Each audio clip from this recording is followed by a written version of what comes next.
হারিয়ে ফেলা পুরনো দিনের সেই স্মৃতি, মেলা কিংবা কোনো অনুষ্ঠান কিংবা কোনো মিলাদ মাহফিল, এই বাতাসা ছাড়া চলতোই না। সেই বাতাসা এখন বিলুপ্ত প্রায়। তাই আপনাদের জন্য বৈশাখ স্পেশাল বাতাসা নিয়ে হাজির হলাম।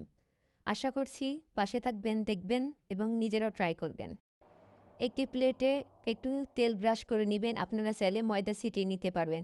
একটা কড়াইতে 1/2 কাপ চিনি দিয়ে দিব, তার মধ্যে অল্প একটু পানি দিয়ে দিব। তারপরে এটা মিডিয়াম হিটে রান্না করতে থাকবো আর নাড়তে থাকবো। যখন দেখবেন এটা ফুটে উঠেছে, তখন এটা একইভাবে নাড়তে থাকবেন। এটা নাড়তে থাকবেন এবং যখন নাড়তে নাড়তে দেখবেন এটা ঘন হয়ে এসেছে, তখন চুলার জাল মিডিয়াম টু লো হিটে রেখে দিবেন এবং লো হিটে এটা নাড়তে নাড়তে যখন ঘন হয়ে আসবে, আপনি এর কনসিস্টেন্সি দেখলে বুঝবেন এটা ঘন হয়ে গেছে। তখন বারবার একটু হাত দিয়ে চেক করে দেখবেন যে এটাতে কোনো তার আসছে কি না। খেয়াল করে দেখবেন, আমিও এটা বারবার চেক করছি। আপনিও বারবার নাড়তে থাকবেন আর মাঝে মধ্যে যখন ঘন হয়ে আসবে তখন এটা দেখতে থাকবেন।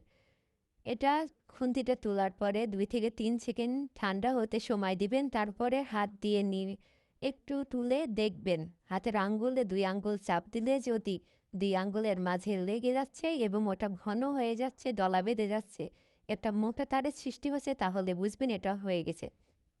এই যে দেখেন মোটা তার দেখা যাচ্ছে, এটা বুঝতে পারবেন এটা হয়ে গেছে। যখন তারটা এসে যাবে তখন এখানে 1 চিমটি পরিমাণ বেকিং সোডা দিয়ে দিবেন, পাউডার না। 1 চিমটি পরিমাণ পাউডার দেওয়ার পর এটা ফুলে উঠবে, তখন সঙ্গে সঙ্গে একটা ছড়ানো প্লেটটাই ঢেলে নেবেন নিজের শেপ মতো। যখন দলা পেকে যাবে তখন আবার এটা গরম করে নেবেন পানি দিয়ে। তারপরে 5 মিনিট রেস্ট দিলে আপনার বাতাসা রেডি হয়ে যাবে।